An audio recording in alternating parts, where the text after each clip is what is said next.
All right, here we go. Today we have one of the most controversial figures on the internet, Hassan Campbell. Welcome to Vlad TV. Finally. Let's go. Let's go. Well, I want to get into your whole story, but before I do, something very serious happened recently, so I want to cover that. So what exactly happened in the Bronx about a week ago or so? Well, I found myself in a very, very depressed state. I was in the house. I was actually like going over to Cassie in the P. Diddy situation, and it took me back to a bad place with the Afrika Bambaataa story. So for me, after drinking all night, like literally all night, I found myself in Bronx River, setting up my camera and just venting. Like, I really pretty much was just letting off some steam because I feel like the elders in Bronx River Projects failed me. So I went back to the original place of where my pain started, which was Bronx River Projects, the home of Afrika Bambaataa, the home of myself. And in the process of that, I already had some tension with the neighborhood. So with me calling dudes out and just, my brain was like in suicide mode. I'm outside in the middle of the projects, nothing to protect myself but a pocket knife, and I'm in the lion's den where there's nothing but shooters, calling out the shooters, and they came outside and they shot. And I found myself hop, skipping, and jumping to the hospital. You know, once that bullet hit me, my brain went to survival mode. Okay, so let's talk about what led up to this. So you went out to the Bronx River Projects, like you said, where you're from, and you had your friend, Mr. Checkmate, with you, right? No, he wasn't with me. Oh, he wasn't? What happened was he spoke to me on the phone before I got over there, and he heard the state that I was in. So what he did was immediately, once he heard where I was going, he was in a house.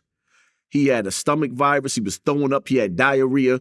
So he just ran out of the house and made his way over there immediately. And, you know, so now I'm on the camera. I'm looking at my camera.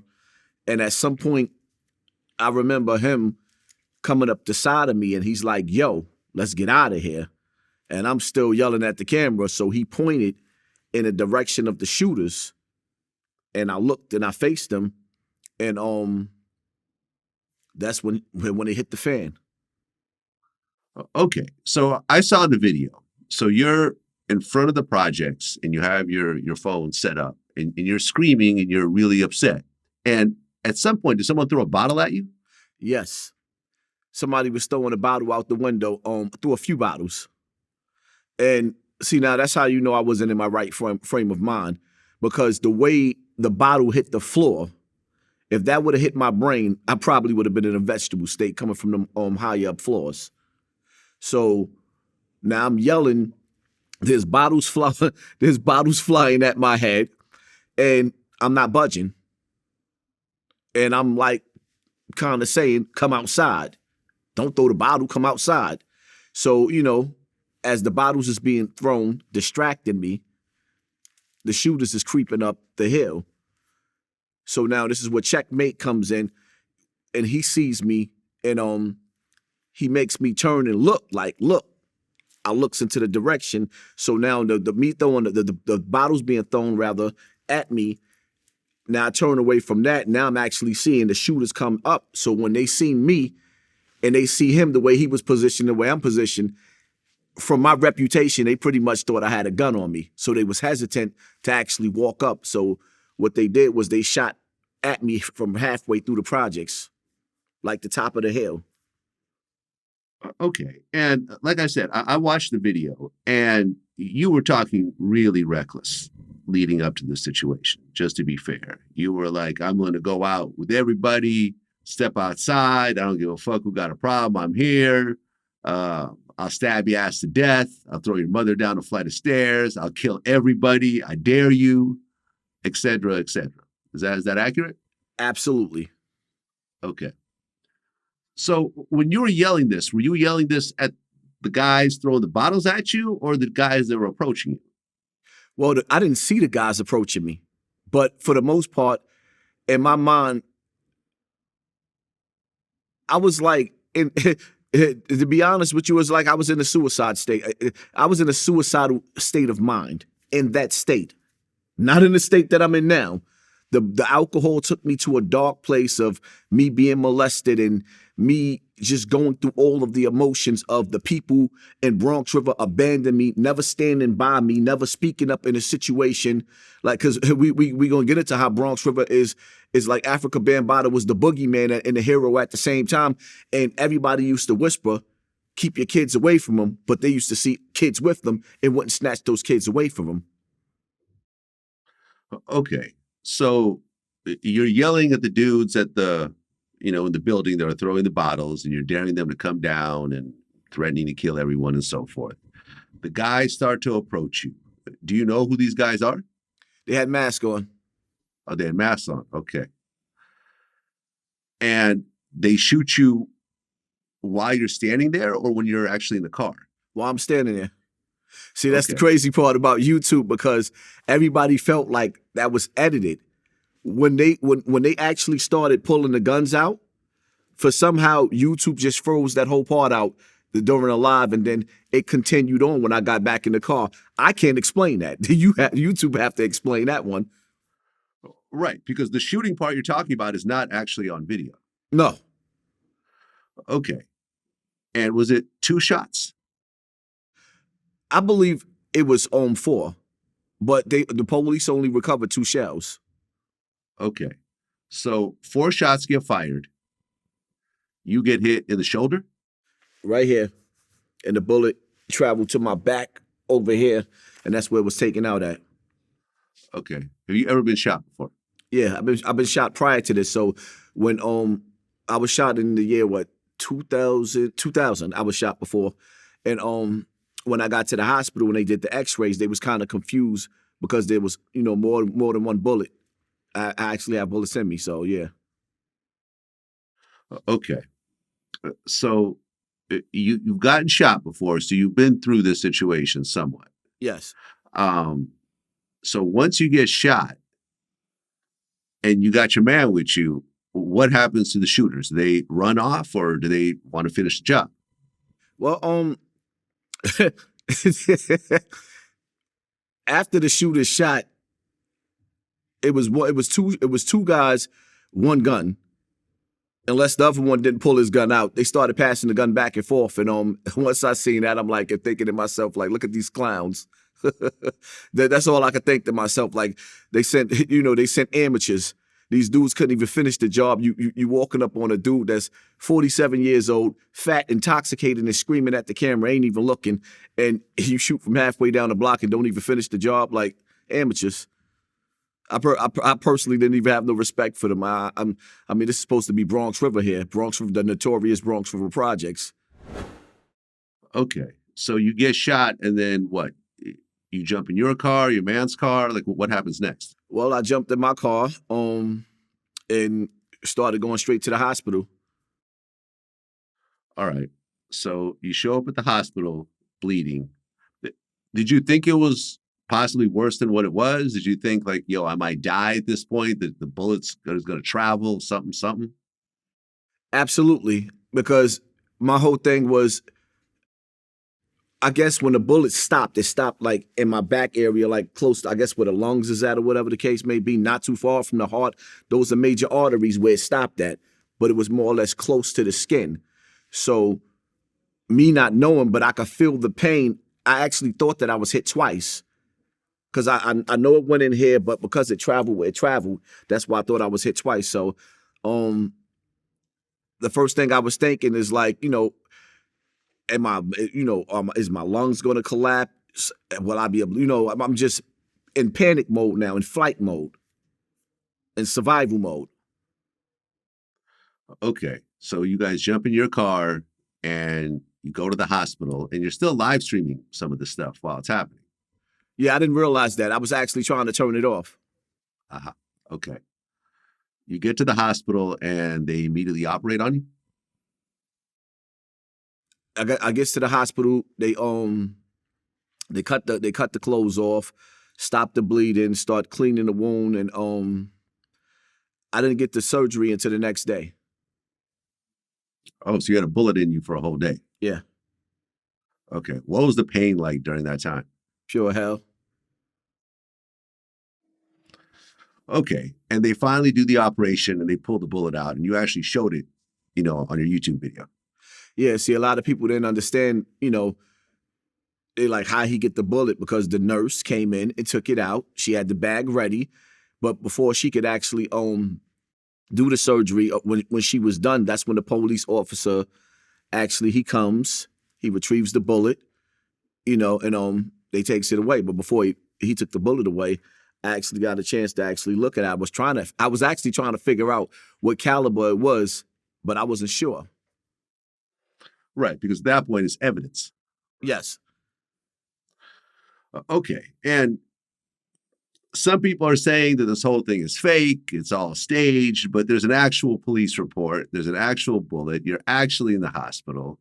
I'm sure if I asked you to take your shirt off, you could show me the wound. I'm not going to ask you to do that. But I didn't see this as bullshit at all. I saw this as, okay, this is a serious situation. Very serious. Very, very serious to the point to where that, it became a game of it's not real instead of, okay, what could we actually do to figure out how to, heal this brother or help this brother? What's the problem? Nobody wants to get down to the root of the problem. The police come in, and do you cooperate at that point? Absolutely not. The police came in. They asked me who shot me. I said they had masks on with badges. They got pissed off. They came back, asked me some questions or whatever the case may be, and I made it clear to them I'm not testifying. That's not my thing. I mean, two people that you probably don't know just try to kill you. You guys were involved in a crime together. I don't personally consider this snitching from my point of view. You're a victim at this point. You're not, you guys didn't go, this is not a drug deal gone bad or something of that sort. Like, you're just literally, there is some fault obviously in your, from you as well. You're sitting there wilding out and causing a ruckus, but you're not posing a threat to anybody at that point. And ultimately, two guys come and they're aggressive towards you, and you end up getting shot. I don't personally see a problem with cooperating. Why do you see a problem with that? Well, first and foremost, I mean,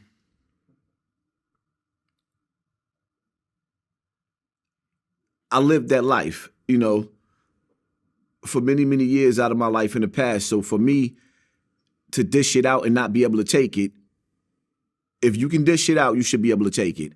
I've dished it out plenty of times. Now I got to take it. I got to hold that. That's what warriors do. Okay. The streets talk, and information will start to flow around and so forth. At some point, you may or may not find out who these guys are. Do you feel a sense of anger, a sense of revenge? Or do you feel like, something, I messed up, I put myself in this fucked up position, and, that's just part of the game at this point? Well, I mean,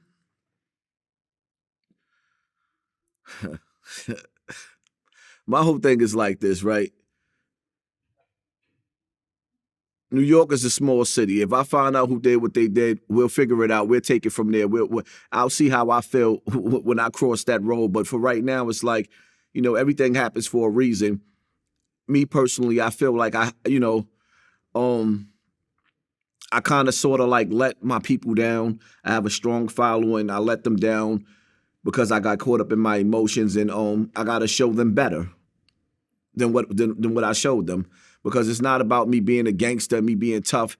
It's about me going through moments that a lot of people go through. I don't care if you black or you white, pain is universal. And when you come from poverty and pain, there's a trigger for everybody. So at that moment, I was at my weakest state. It's the holiday season.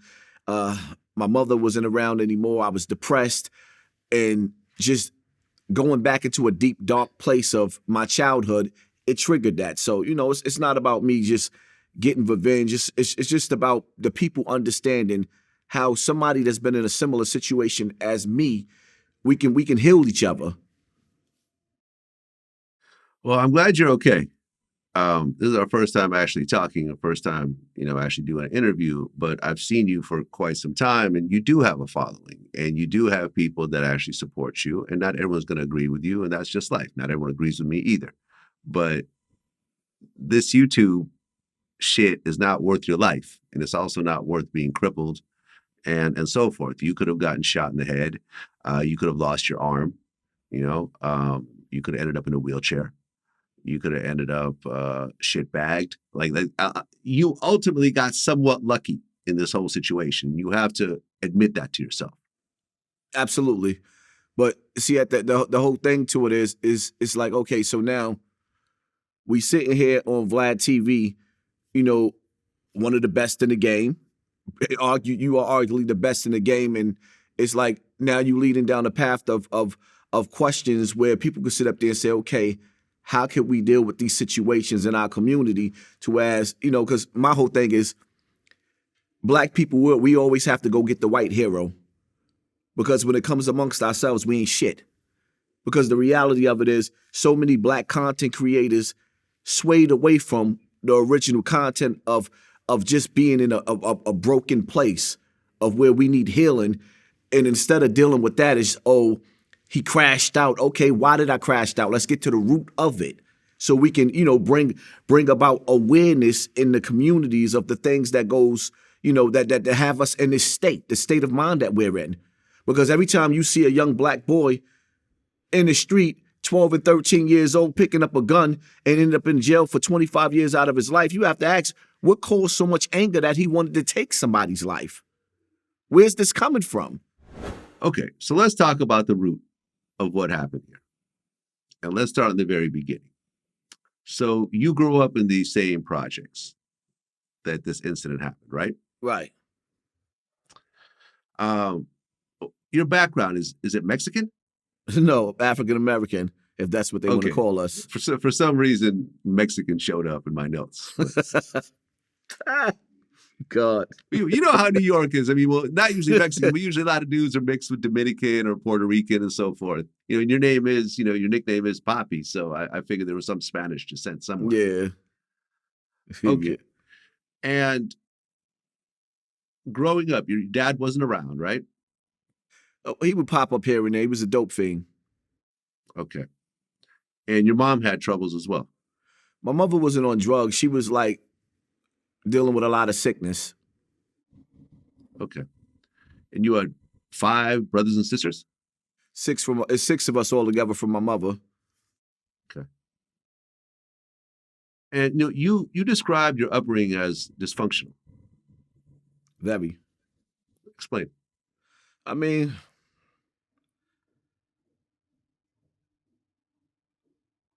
I grew up like I don't even know where to start. Being that my mother grew up in a dysfunctional home where her sisters was living with a child predator. Her and her sisters had to go through the same thing I went through. It just trickled down. I don't know if that's the family curse, but her stepfather was an Afrika Bambaataa. He was the same type of person. So, me growing up, I went through similar situations since I could go back to like the age of 5, going through multiple different people molesting me before Afrika Bambaataa. So before, Okay, so how old were you when you first got molested? Probably about 4 or 5 years old, young. By who? Yeah, it started off with a female that my mother had babysitting me. Okay. You're 5 years old, man. That's a baby. Yeah, You so tell I you was I was you I don't was even know you don't even know how to read at 5 years old. I was molested by multiple people. It was a stair, it was to just stair steps, and then Afrika Bambaataa. He wasn't the first one. He was just Oh, the oldest one and the one with the most influence over the community. He was a pillar. okay. So leading up to Bambaataa, was it, you mentioned it was a female. Was it females and males or just females before then? Females and one male. Okay. But see, the thing about it is with the male that I went through the experience with, he was still a child himself. Okay. How old was he? About maybe 4 or 5 years older than me. And you were how old? Uh, about 6. Okay. All right. So you're going through all this, and then you meet Afrika Bambaataa, who's the founder of the Zulu Nation, around age 13? 12. 12. Actually, I didn't meet him at 12 years old. I knew the man my whole life. Okay. Well, he would come by and Yeah, we grew up in the same neighborhood. uh So I would see him every single day of my life. So Planet Rock came out in 1982, and that was his biggest song. And that became, kind of a staple in hip hop. I mean, it's gotten sampled hundreds of times and so forth. So by 89, he was already a hip hop superstar. He had already toured around the world and so forth. I would assume he wouldn't be living in the same place he grew up in. That's where you would assume wrong, because you have to understand something. He's never left the hood, ever. He may have had like, for example, he had a house in Connecticut, but he's always kept himself like around the village where he was able to deal with all the children. Like literally, you got the community center right there in the middle of Bronx River, and then you have the building that he was from, whether it was 9-5 or 1609, because it was the both of them. And then, back when I was going to high school, and Harry S. Truman, he also had an apartment over in Mark Terrace.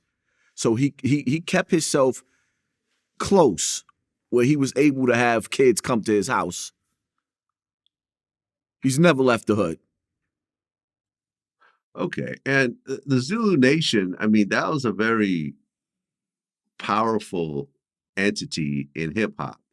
Apart from Afrika Bambaataa, of course, I mean, Fat Joe, I think, is Zulu Nation. Queen Latifah. Queen Latifah, Q-Tip. Run DMC. Everybody. Public Enemy. I remember Night of the Living Bassheads when Chuck D was like, here it is, bam. And then there's Afrika Bambaataa in the music video. Yeah. Me being a hip hop head, I bought Planet Rock on 12-inch. I remember the importance of Afrika Bambaataa. I've even interviewed him a couple of times. And I remember, I think it was our second interview when, I was doing a lot of interviews with Lord Jamar at the time, and he was talking about how, from his point of view, homosexuality has no place in hip hop and so forth. And I brought that up to Bambaataa. This was before the accusations. And he had a very sort of uncomfortable answer. He kind of dodged the question. I saw that. That's what saw that, right? Yeah, that's what he said, that little crazy nonsense out of his mouth. And I just laughed to myself, like, because I knew what he meant. I knew what his mind was at. Yeah. He just, for some reason, will never come out of the closet because, first of all, he's part of the Moorish community. So I don't see him ever coming out the closet admitting to who he is. Well, you got all type of people out there with all type of things, whether they be gay, straight, or whatever's out there, and they do their different style or whatever they doing on the planet. So you don't know what styles of hip hop or what people are doing. Whatever they do behind a closed door, that's to each and all of them. So I couldn't say what that is. That's just saying like that ain't got nothing to do with Christianity, Islam, or Judaism. Ain't got nothing to do with whatever politician or whatever's happening out there. So we cannot say who's what and who's what. Okay, as one of the founders of hip hop, Do you see like an outwardly gay rapper coming out and being accepted by the hip hop community? I couldn't even say. You have to look online to all that to see who's a gay rapper, who said that they a gay rapper and out there rapping whatever they rapping to. Right. Like I said, at the time, there was no accusation. So this was just a random question to a hip hop guy that I was interviewing. Like there was I didn't have any, background info or anything else like that. But I do remember his answer was a little bit odd, Okay.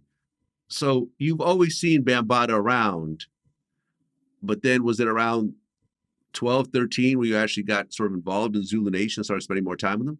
Yeah. Okay. And what really led you to doing that? Well,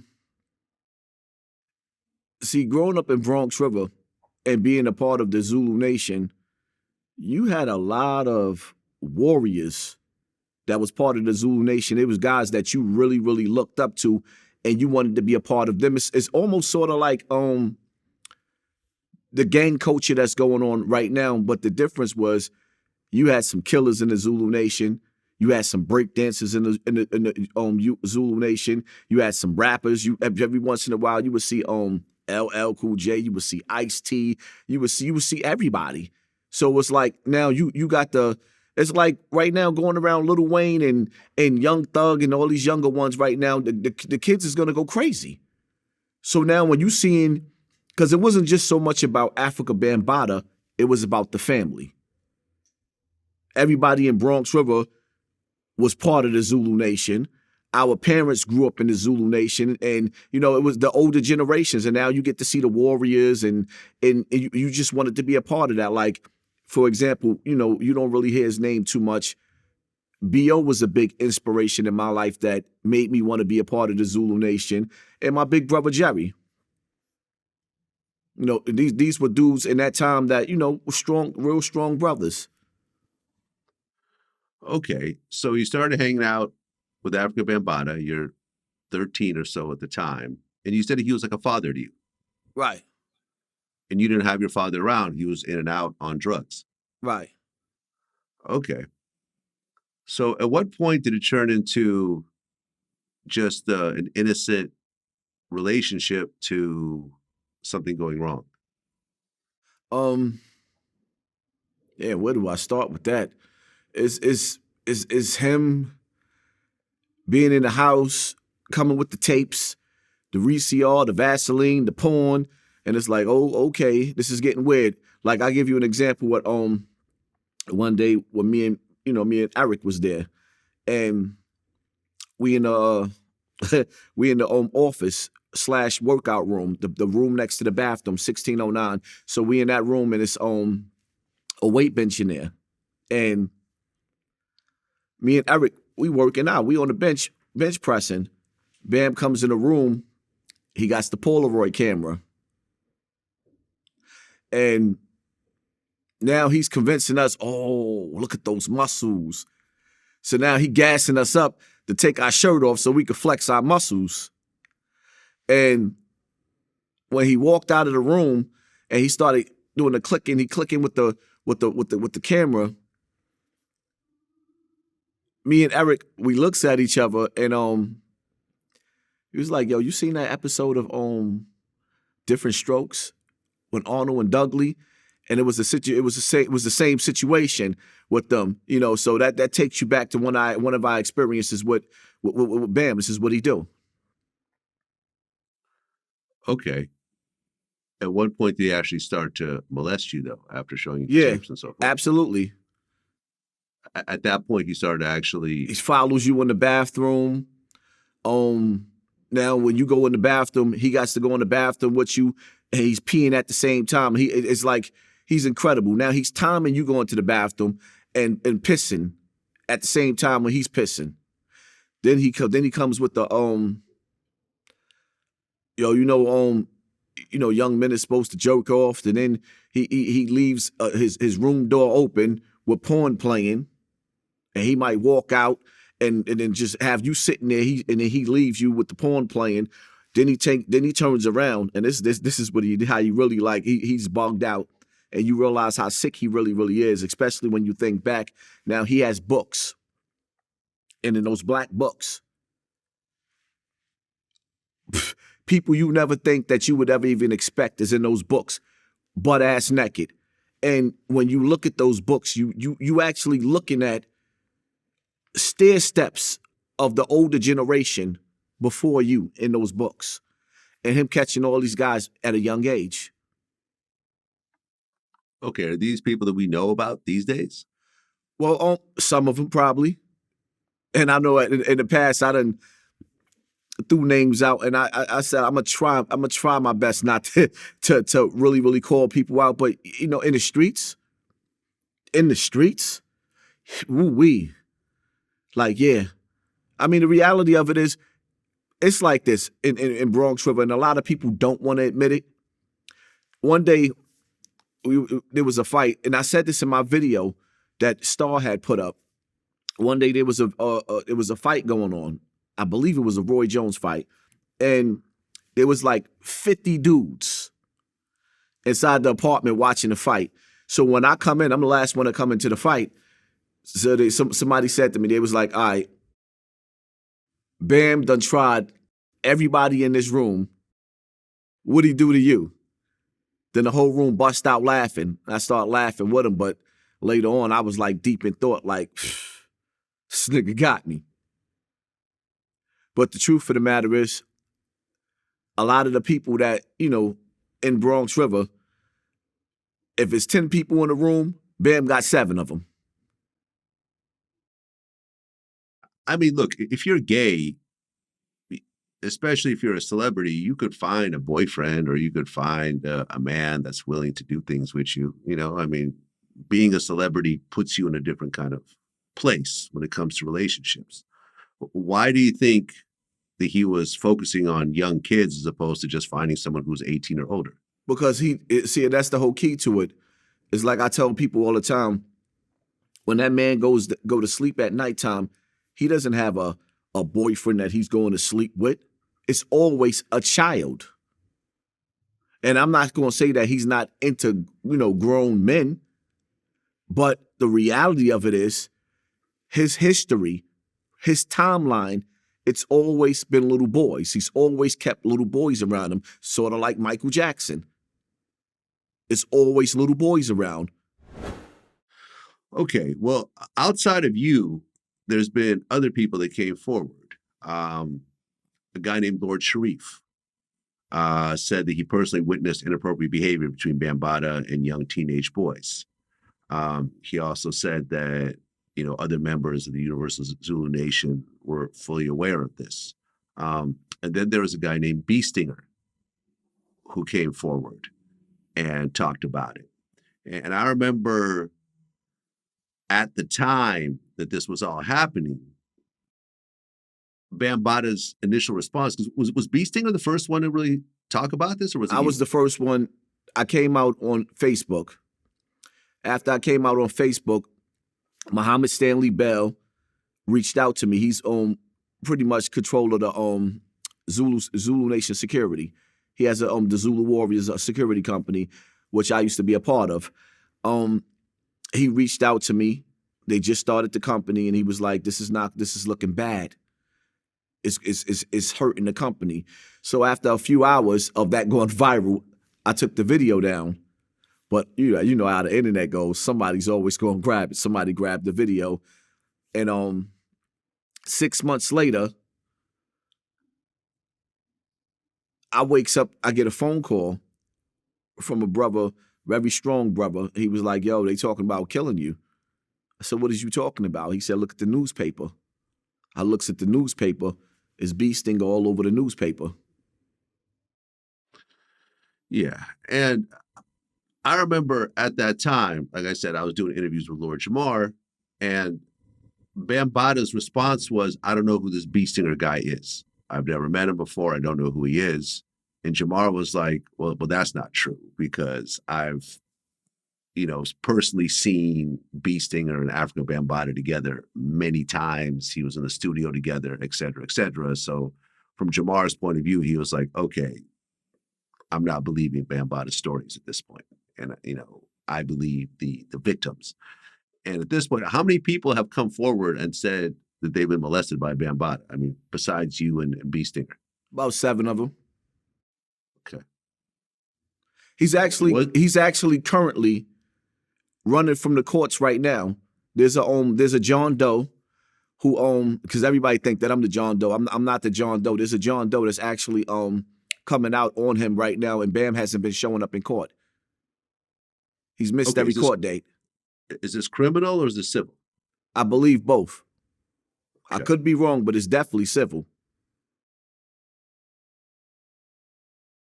I mean, honestly, I haven't, ever since these things have come out, I've never seen Bambaataa really just period. I mean, he made a couple of statements in the beginning denying it, and then that was it. I haven't seen any interviews. I haven't seen him do shows. I haven't seen him on tour, nothing. Well, I mean, you notice that when he was speaking, he would avoid my name. He wouldn't even mention me. See, with Ron Savage, right? Ron Savage. Anyway, just to note, Ron Savage is B Stinger. Yes, B Stinger. Ron Savage was a money grab. Even though I believe everything that Ron Savage said, he used it as an opportunity to pull a Cassie. And he's not going to admit that, because now, if there's videos up there, I wish I could have sent it to you, where Ron Savage actually, he recanted his story and said now it's a misunderstanding. Bam didn't know how old he was. So after marching on Brooklyn Bridge and going to Albany and being a part of the Child Victims Act, after all of that, he recants his story. Now, a lot of people ask, when I initially came out on Bam, I said that I'm never going to court. But after a while, the people was like, you got to take him to court. So what happened was Layla Wills helped me to get an attorney. Not anybody else. Layla Wills helped me to get an attorney. Turns around that the attorney that I had was the same attorney that Ron Savage had. So when Ron started going back on his statements, they must have just looked at the whole situation and said, I'm not even wasting my time. And the lawyer told me, he was like, we can't find Afrika Bambaataa. And if we go to court and we can't find him, the case is not going to go anywhere, because we can't get in contact with him to subpoena him. And it was like, another lawyer is going to take this case, but they're not going to be able to get anywhere. That's what the lawyer told me. So after they shut the case down, I was like, okay, you know what? It ain't meant to be, because the reality of it is, only thing I wanted for him to do was to admit to what he did, which in all actuality, he did admit to what he did to me in front of a room of people. I mean, at the time that this was happening, I mean, you'd been molested before, like you said. At this time that this was happening, did you feel like you were gay or straight or bisexual or what? I felt like I was violated. And I'm glad you asked that question. I see on social media a lot of people compare themselves to me as if I'm weak because of what I went through. So my question to all the straight men, because for a gay young man, he may be able to get over that. That's his preference.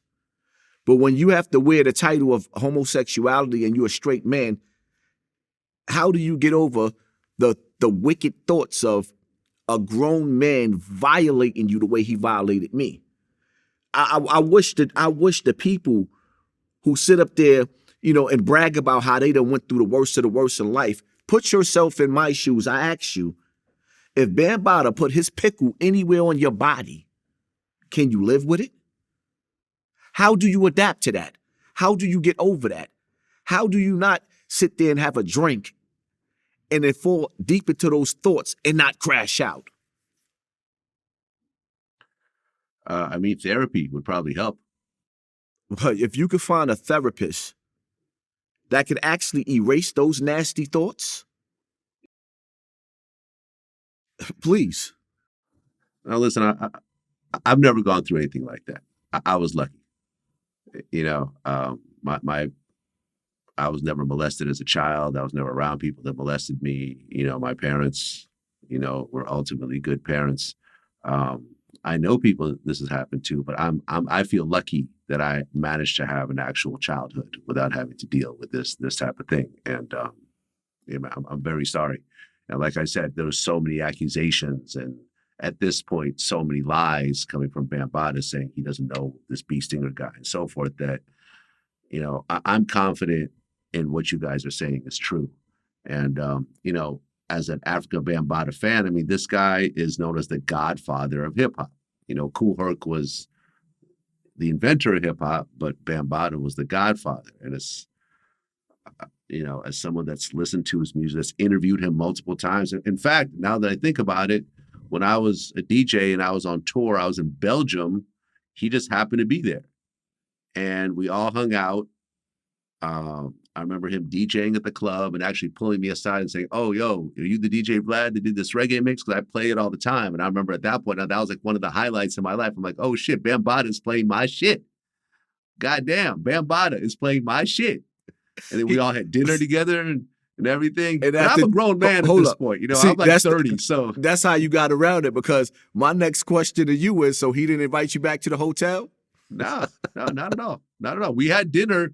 The promoter that had booked me and him, I believe, we all had dinner at his house, and the promoter's mother made dinner for all of us. There was no hotel. There was nothing else like that. You know what I'm saying?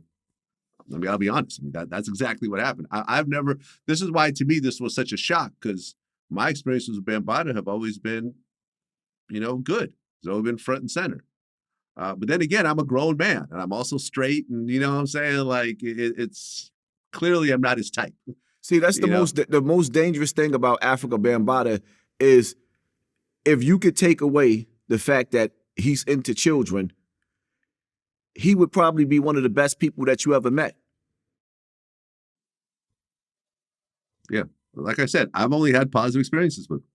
I'm not going to sit here and say, "Oh, I saw the writing on the wall." No, none of that. He was a cool dude. He was someone that I admired, someone that was respectful with me. But at this point, whatever his legacy is no longer that because of all this. It's mud, and it's mud. But my whole thing is like, okay, when do the community stop waiting for the court system to handle certain things that we can handle as a people? Everything doesn't have to go through the court. When it deals to him, like, he should already be on a sex offender list. Some things we shouldn't have to wait for him to be convicted of. When you already been convicted in the public's eye, there's no turning back for him. Well, yeah, but from what I understand, when it comes to child molestation, there is no statute of limitations for it. This is why all the Bill Cosby stuff happened and so forth. When we hear about all the Cassie stories, that's a civil lawsuit. That's a little bit different. But people go to prison. I mean, they change the laws because of all the Catholic priest situations and so forth. So I guess my question is, why is there not a concerted effort between all the victims coming together and actually pressing criminal charges in this situation? Well, from my understanding, I was told that the window of taking him to court was actually closed. Okay. I mean, I'm not fully aware of how this works. I just thought it was. Yeah, so that's ongoing. something I would definitely have to look into, because for me, I don't, in the Cassie situation, I don't want to sue him. I don't want his money. I don't even want to make it look like this is a money grab. Now, on the flip side, if he could actually go in the books as a sex offender, then by all means, and then even still, in the recent years, with Bam being stabbed, right? When he was stabbed, we went to the hospital because everybody's thinking, well, who would stab Bam? Especially at this age now. Like, what's going on here? You get to the hospital. It's like at least 1,000 people outside that hospital. Like, it's packed. And we didn't really get to see him because he was in the back of the emergency room. Ahmed was in the back. Ahmed was stabbed as well. and I believe Pepsi and Tafiq was back there. Now in the front, it was like an army of us in the front. And to fast forward to when Bam came out of the hospital, now he's in the New Rochelle area. We goes over to his house to see what happened, whatever the case may be. Now me, it's the first time I'm in this actual house. I'm looking, I goes back to the bedroom area, and as I'm listening to Bam's story, automatically, as soon as I seen the bedroom, I knew it was foul play. He goes into the story about how the young man, Ahmed went to go get a sandwich. The young man was asleep. Then he woke up, went in the kitchen, and just started stabbing Bam. Ahmed comes in from getting a sandwich. Bam is screaming, being stabbed up. He stabbed Ahmed too. Tried to make it seem like he was just on drugs. When I seen Bam's room, that boy being in his room, Bam's room was small. You had to walk sideways to go in that room in between the bed. Automatically, it's just I knew what happened. My common sense just kicked in. That boy went to sleep and I have to say allegedly, but he woke up to Bam giving him oral sex. And he went in that kitchen and got the stabbing. Now, that same day, Bam gave me a picture of this young dude. So now I'm supposed to kill this young dude that you molested. And even though he might have been 17, 18, I'm not sure of the age he was then. He was a baby to Afrika Bambaataa. And, it really, really haunted me. I had that picture for a while, but for some reason, after a while, I just threw it away. I don't know why. I threw the picture away. Right, because this happened in 2013. I forget the date of when he got stabbed. Yeah, based on my notes, that's what happened. Yeah, so. Okay. Well, they come to find out, hold up, that same day, come to find out, now other people start coming to his house. You got Righteous. I'm not holding back those names. Righteous and some other brothers. Righteous, matter of fact, Righteous was there that day. He was outside, and he had just told me, he was like, yo, Bam just got, he just got out of jail. He was locked up in Brazil for doing the same thing to a child out there. And they got him out of jail. So, he's still heavy into being himself.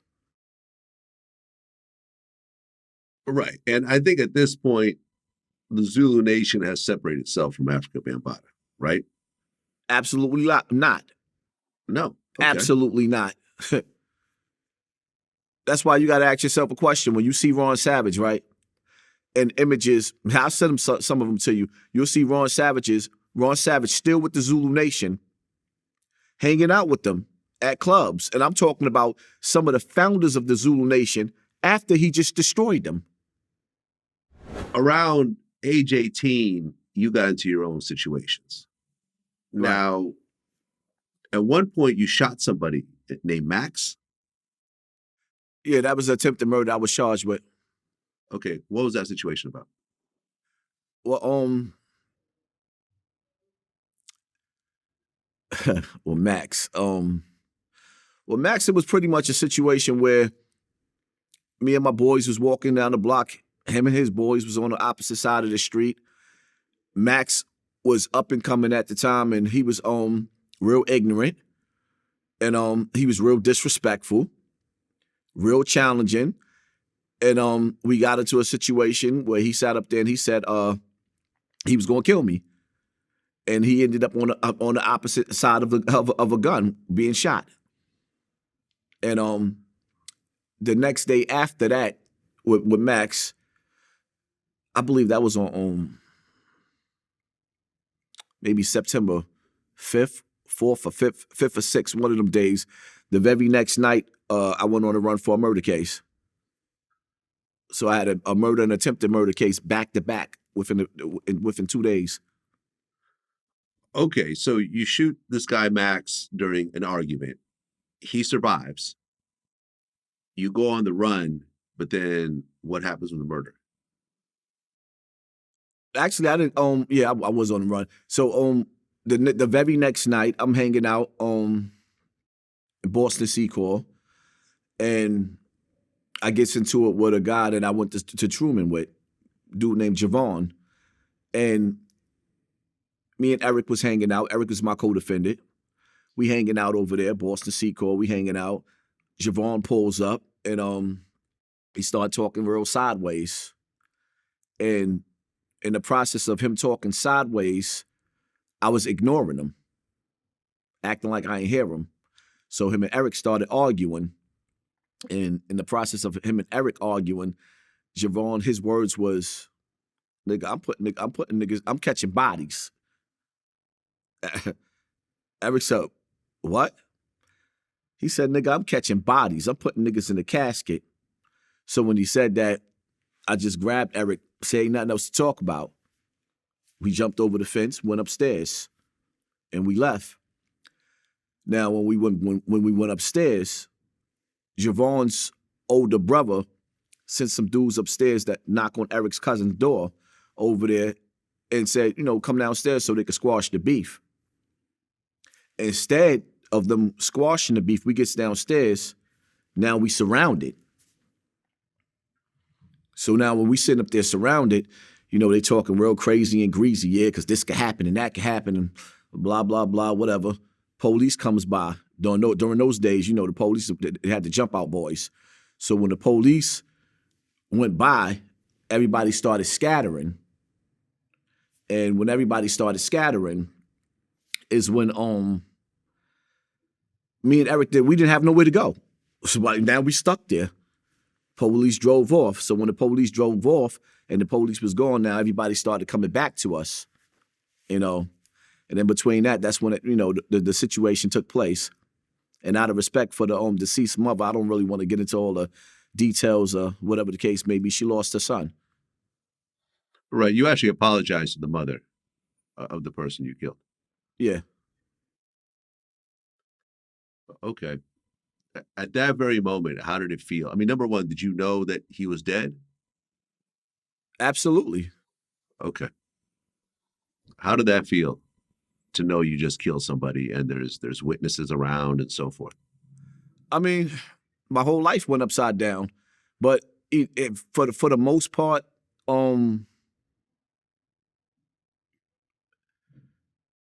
at that point in time, there was so much anger.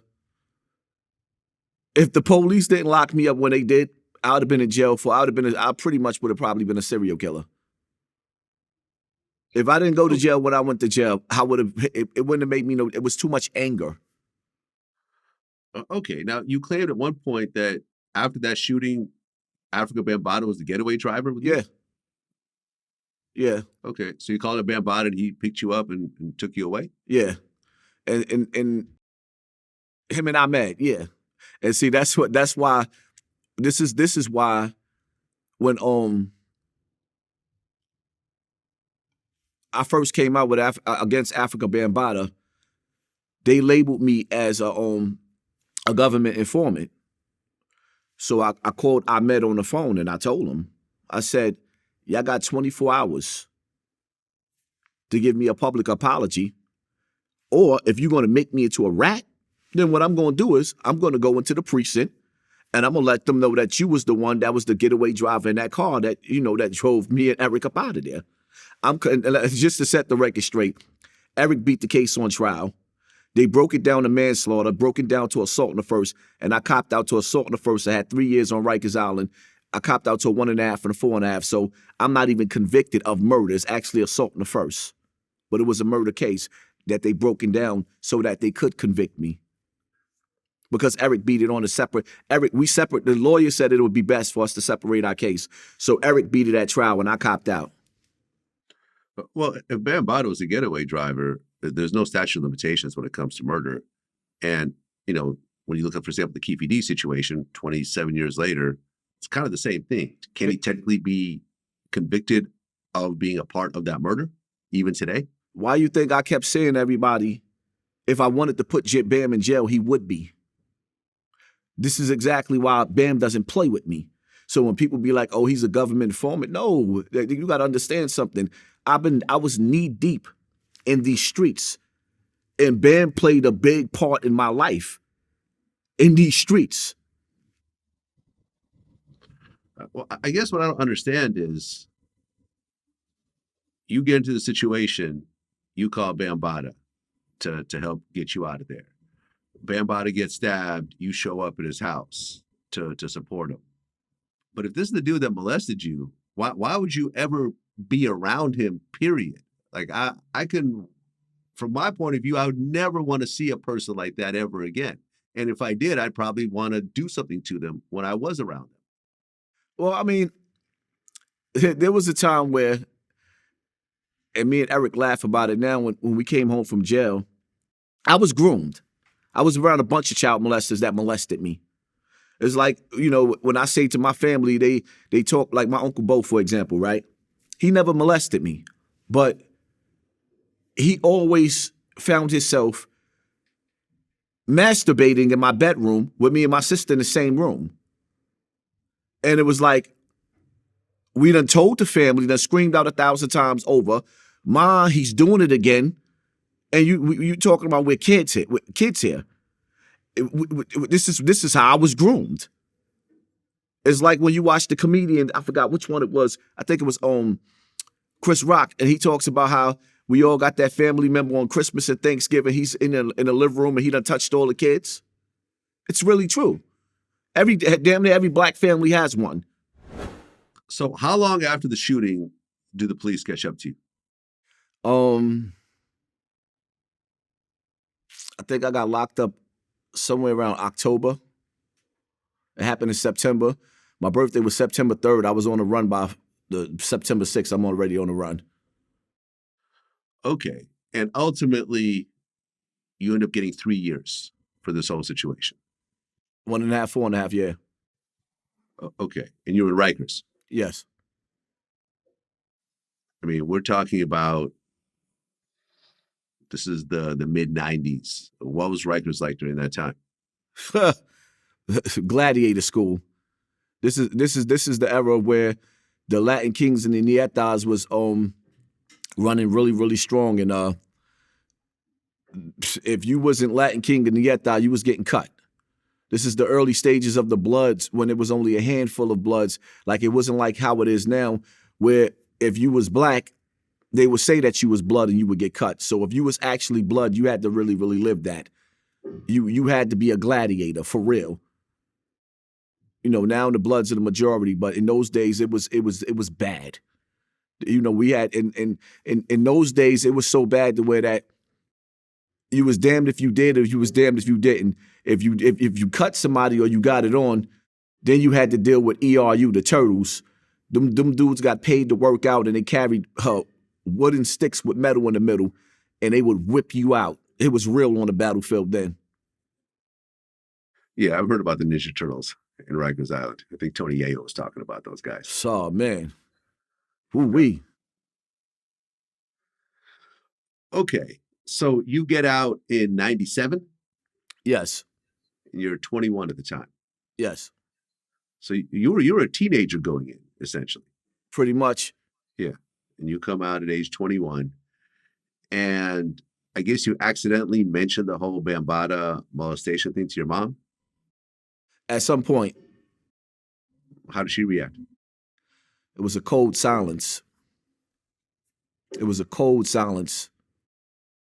You know, it was a lot of things that really, really added up, but that was the camel that broke that. And one day I was in the same building that Afrika Bambaataa molested me, the same apartment, but on a different floor. And there was an episode of Shamar Moore, the FBI show, where he got molested by the coach in school. So around that time as well, that episode, it was a trigger. And then when I spoke to my mother on the phone and I mentioned it, and there was a coldness in her. Like, I said to myself, if I put her through that, I'm not going to remain silent. Okay. I'm sure that's a horrible thing for a mother to deal with, to have to hear that from her son. Right. Okay. And then like I said before, it was around 2016 when all the different allegations started coming forward, all the people came forward, everything else like that. And ultimately you were at the heart of it, but like I said, there was Bee Stinger and there was other people as well. And you claimed that I guess your mom was in the hospital for like 2 years and it was over this situation. No, it wasn't over this situation. She was having I couldn't even really tell you what was going on with her. It was just she was having complication after complication, in and out of comas, in and out. So, but before she went in the hospital, there was just a lot of tension between me and my mother, and it's like, you know, we never really got a chance to like get over it. So it put an extra burden on, you know, my shoulders, as far as, you know, with me exposing him and then her having to go through the scrutiny of the things people would say about her. Yeah. Well, and ultimately you end up getting married, right? Yeah. And you had how many kids? So about 20. Well, you have 20 kids. Yeah, about around there, yeah. Do you know how many kids you have? Yeah, about 20. Well, you're saying about. So what's the exact number? No, I got 1, 2, 3, 4, 15. You got 15 kids. Yeah. How many different women? 5 or 6. 5 or 6. Yeah. Okay. Well, and you said that one of your sons is actually gay. My oldest son. Your oldest son. Your firstborn. Yeah. And you said, I think it was on Math Hoffa's show, that you think that someone abused him when he was younger. Absolutely. Okay. And I've interviewed, gay men before that have been abused at younger ages. A lot of them have said that sort of was the gateway to them becoming gay and so forth. But then there's a debate about this. Some people get, abused when they're younger. Some people just, hey, I'm gay. I like boys. It just is what it is. So why do you think that he was abused as opposed to, this is just how he was born? Well, with him,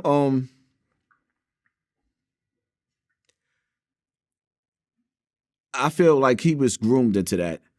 And, it's crazy because me and my son, we don't speak much, but we had a recent conversation, I would say maybe a month ago. And it was me on the phone, his mom on the phone, and I brought the situation up, about what he went through, and I told him, in so many words that if I ever found out who the older guy was that did that to him, I'd throw it all away. And he just got silent.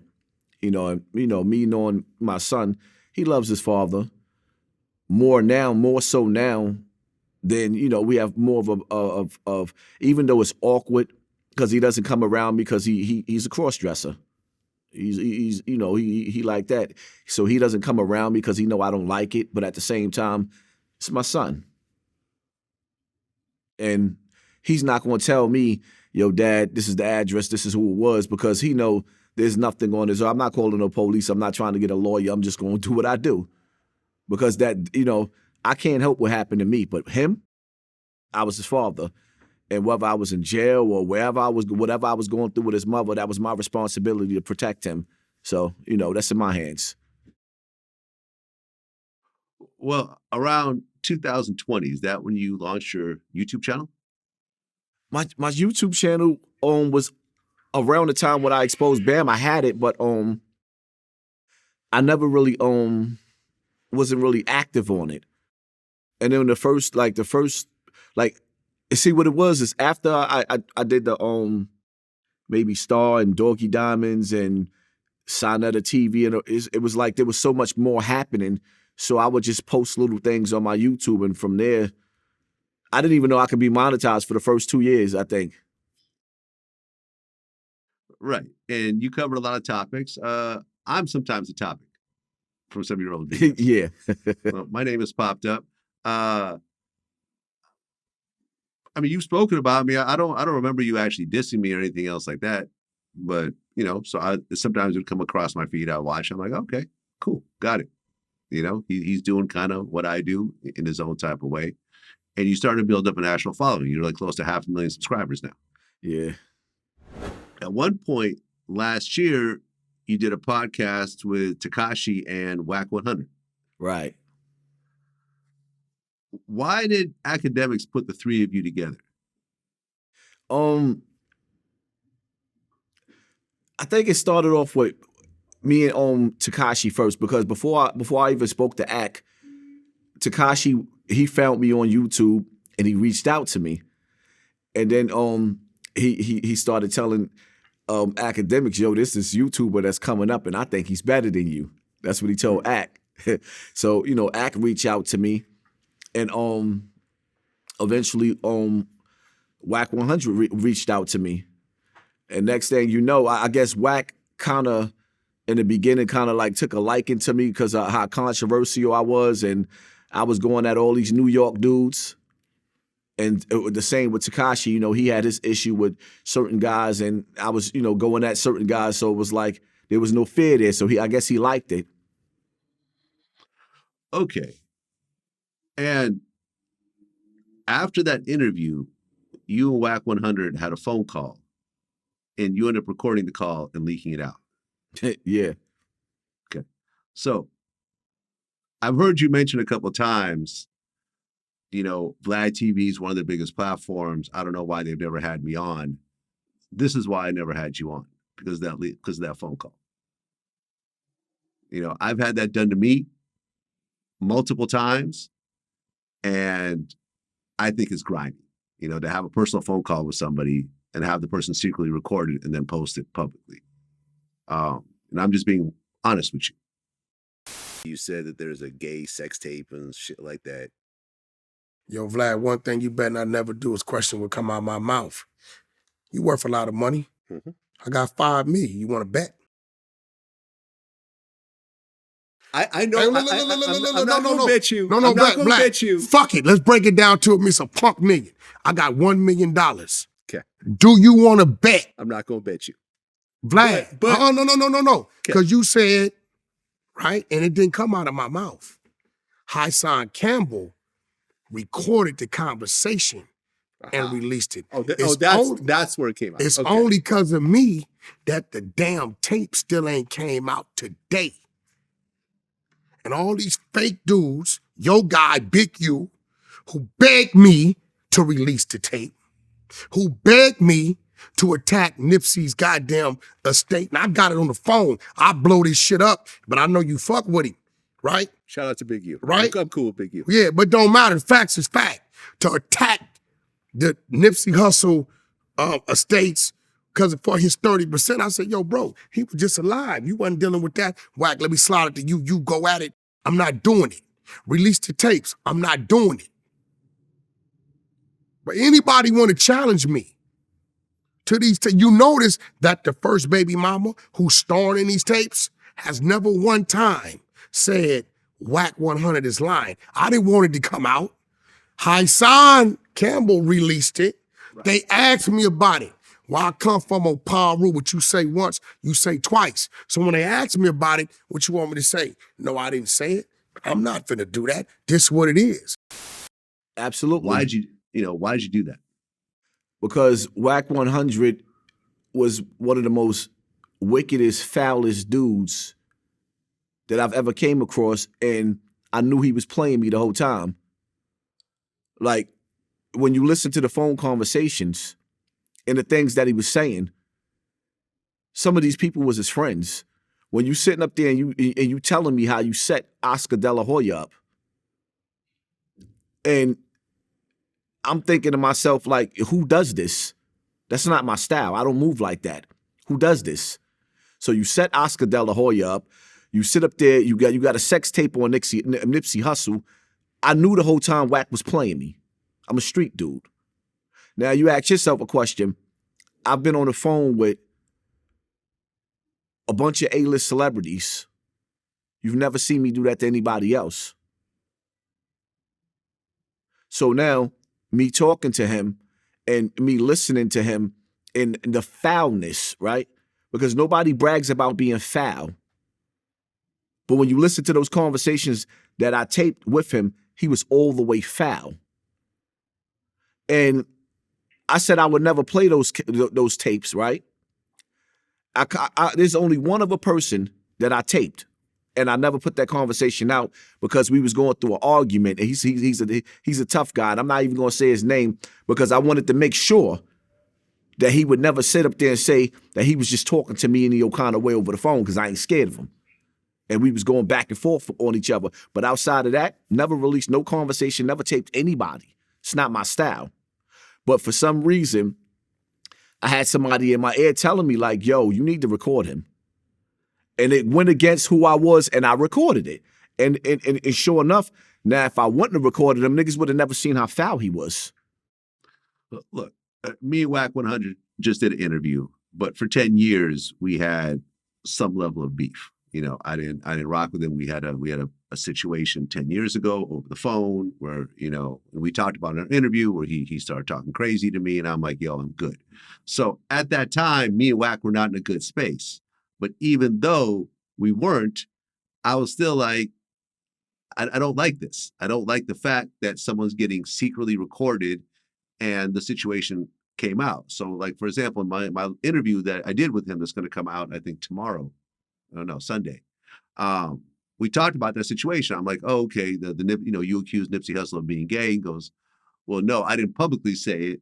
I was recorded by Hassan Campbell and he put that out. And, you know, that's how that whole story came around. And then ultimately he has to deal with the repercussions of it. But once again, I understand someone may be foul and they're saying some foul things that you may not like, but ultimately that's a private conversation between the two of y'all. And like I said, I'm not a fan of you doing that. And this is why, even though you're doing big numbers and everything else like that, I was like, I don't rock with that type of thing because it's happened to me. You know, like I spoke about how Turk, you know, me and Turk had a little bit of a disagreement. We got on the phone. I explained my side to him. I even said, hey, I'll bring you back on. You know, I'll even throw you some money and everything else like that. Come to find out after that interview was done that he had recorded that phone call and put it out. And that's why I don't rock with Turk anymore. Right. Because it's just like, yo, once you start recording phone calls, then no one will ever feel safe talking to you again over the phone. You see what I'm saying?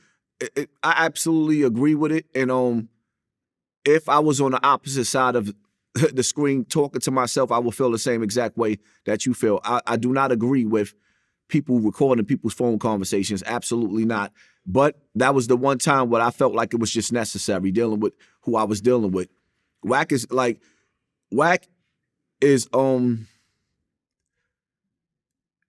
epitome of evil. What I would say, the things that I've heard, how he moved, the things that he does to people, just going out of his way to destroy people's lives, like even to the point to where that when he went to Castle Hill Projects and started taking pictures outside of Hocus 4/5's home, where he was raised at, to taunt him. Like I've never seen a millionaire so miserable. Look, me and Wack are in a decent space right now. And, Wack does a lot of things for, on the internet, and he's built up a following with it. At the end of the day, you could have a disagreement with someone and you could think that person's foul. And, if you don't like that person's character, you could always separate yourself from that person. Like I said, me and him didn't talk for 10 years. For 10 years, me and him did not talk, and we were around the same people and everything else like that. But we ultimately got on the phone and we worked it out. But at no point did I ever record a phone call. Did he record a phone call? Anything else like that? Because once you cross that line, you can't come back from that line again. You know what I'm saying? Like if you and I ever had a phone conversation, I would think he's probably taping it. Whether you're taping it or not. But see, the crazy part about it is, you see how you feel about that? He doesn't feel that way about that. He just called me on the phone when he got into the situation with Hocus for a Fifth. As a matter of fact, he called me. I was just touching down in South Carolina. I had just made it to South Carolina, and he was on the phone with me, just kicking it like everything was all good. Like it didn't matter to him because it's all entertainment. But for me, it wasn't entertainment because my whole thing is that as soon as I leave you, we did the interview. It was a good interview. We all was laughing and just having a good time. And the very next day, you get on the Clubhouse and tell everybody on Clubhouse you was bragging about Afrika Bam. He told them that's why Afrika Bambaataa fucks you. He never said that to me in my face. If he would have said that to me in my face while we was together, it would have been on and popping right there. And he knows that. I mean, Tekashi had an army with him, but I had niggas with me too, and I wouldn't have accepted that. And my whole thing is for you to sit up there and think that it's funny that I'm being molested. That's why I put that audio out, because that was a line of crossing where there's no coming back. I don't respect anybody that thinks it's funny or something funny about a man molesting a child. Well, we've touched on this before. You now have the situation with Diddy and Cassie. Cassie filed a $30 million lawsuit where she alleged rape, abuse. She said that Puffy blew up Kid Cudi's car because they started a date. He would also ask her to find well-endowed men to have sex with her so he could watch. Bunch of crazy shit. And I've been reporting on the news for 15 years now. I've never seen anyone settle a lawsuit this quickly. It was like less than 24 hours. He was like, take that. Paid her off right away. What's your thoughts on this whole situation? Because, this was the situation that seemed to have triggered you that led up to your shooting. Well, for one, I'm in support of Cassie. I support Cassie, and my heart goes out to her, but I don't like the fact that it's being turned into a rape. It's domestic violence. Cassie was in a relationship with P. Diddy, and it's domestic violence. She was in a relationship with him where she left him about 3 times and decided to come back. Don't turn it into a rape. I'm the type of person, like, you can't tell me P. Diddy, okay, he just rapes you when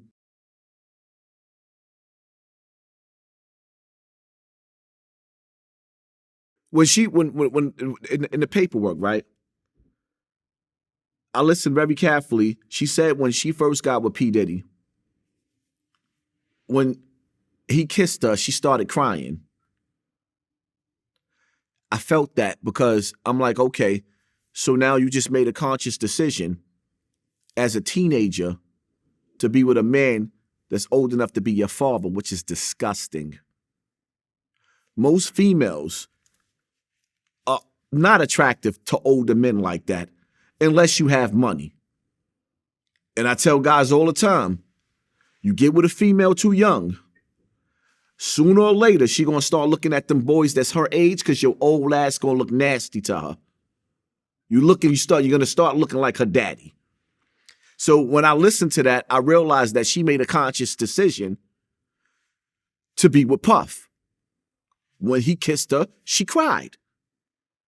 She was turned off by the old man. But it's that extravagant lifestyle that she entered into. What I don't like about the situation is it's like a thin line here. Now you have Cassie deciding that she don't want to be with Puff no more. Kid Cudi got his car blew up. Okay, yeah, that's ugly. But you ran off with the exercise dude. You ran off with the worker. You wasn't scared to run off with the worker. You ran off with him. The money runs out, and now you decide to come back and do a tell-all. And see, the thing about it is, now when you look at Puff's situation, you have Puff, he on a hot seat. It's rumored that he had something to do with Tupac's murder and Big's murder. It's rumored that he's behind both of them, but he's not looking too good with the Tupac situation. with Keefe D running around. And then you have Cassie coming out saying, oh, you know, he heard Suge Knight was in a restaurant and they grabbed the guns and went and jumped in the car. So now you putting out there his criminal activities. And me, I'm not looking at this as if this is a rape case. I'm looking at this as if this is a situation where now you at war with your ex-wife. And how many more Cassies is going to decide to come out in this music industry or with these celebrities that decide, okay, well, you know, this dude was a little bit gangster too. He done shot something. His entourage done popped something over here. They done did something over here. And now this is a money grab now.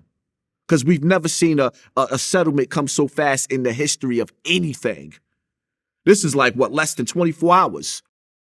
Yeah, no, it was crazy. And, you know, Puffy's now sued by 2 other women. And one of which talks about a situation involving Aaron Hall.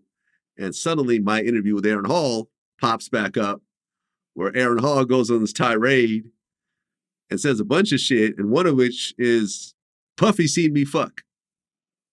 And now there's a lawsuit about a woman who claimed that she was sexually assaulted by Puffy and Aaron Hall, and the situation kind of sounds like, I don't know if it's the same, you know, what he was talking about in that interview, but I mean, it was a crazy interview. Like, I mean, he's claimed that Jodeci seen him fuck and whoever else, and this, that, and the third. Yeah, and Puffy's saying that these are scammers. And I mean, there was a whole army of lawsuits that happened in the last couple of weeks, from Jamie Foxx to Harv Pierre to Jimmy Iovine to everybody. And you know, I know there was a deadline for this lawsuit in New York State, but I'm sure the Cassie thing and people assuming how much she made, which is probably pretty significant, I'm sure that contributed to it as well. Now, is it a money grab? Probably.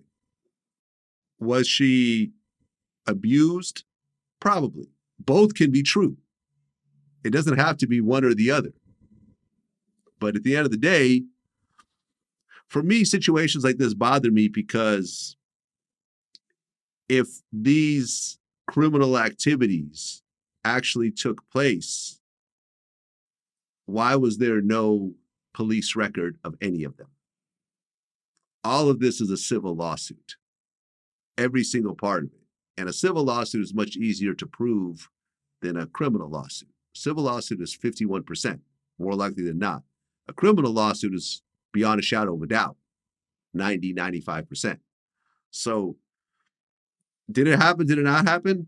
We'll never really know. But I feel like, yo, if this shit is serious, go to the police. You're a girl. No one's going to call you a snitch or whatever else. You're a girl. Sometimes you can't go to the police. Here it is. You got, and I'm not saying I love.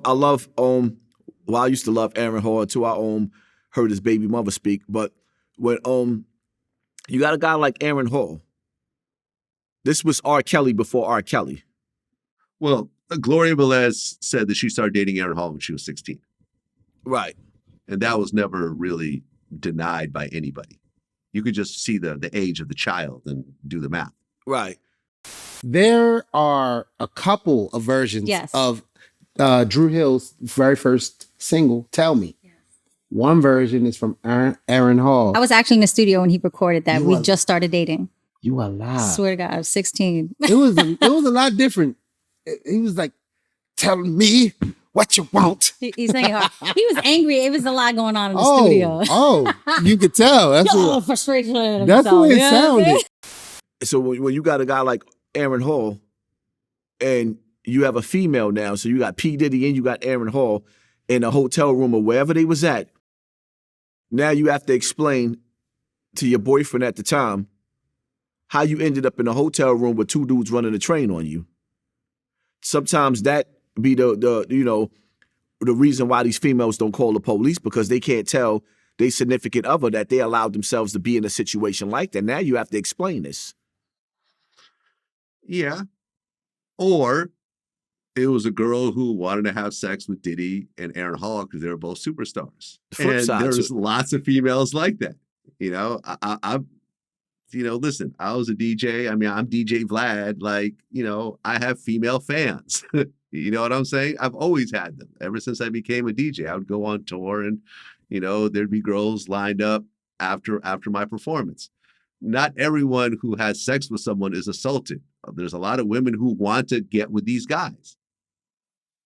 You can't deny that part. And unfortunately, when you talk about situations that are 10, 20, 30, 40, you talk about Bill Cosby, sometimes 50, 60 years old, how the hell are you going to know what really happened? Especially if it's only involving two people. You will never actually know. It's totally impossible. Unless there's a police report, there's a rape kit, there is, what I'm saying? Like when you look at the Tupac situation, okay, because I interviewed the Tupac rape accuser. And she broke down the whole situation, step by step by step by step. And she went to the police. And ultimately, there was an investigation and there was convictions. But to civilly sue someone 30 years, 20 years after the fact, I don't know. I personally don't think that laws like that should even be allowed. But that's just my thing.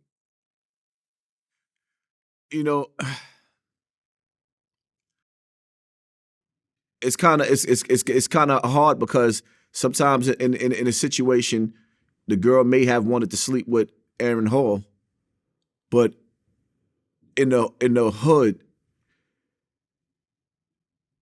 you have this thing where you're trying to gas up like, yo, go give him some too.